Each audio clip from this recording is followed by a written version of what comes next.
चमका दुआरिया शिव गुरु डमरू बजावानी हो। हे गुरु हो हमारा दुआरिया कहना बजावानी हो राम। हे गुरु हो हमारा दुआरिया कहना बजावानी हो राम।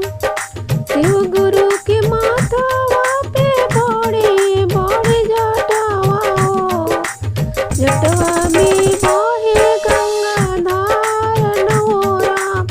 हे गुरु हो जटवा में बहे गंगा धारन हो राम। दिलरा पे सोभे चंदन के टीकावा हो। हथवा में त्रिशूल मारुआ हो राम।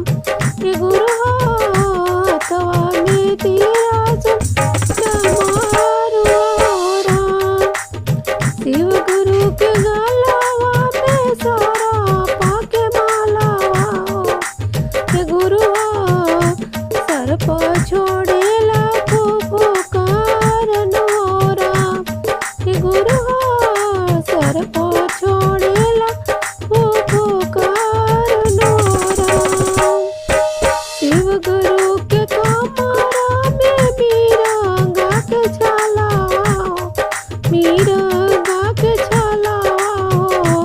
हे गुरु हो पैरा में चंदना खड़ा हो राम।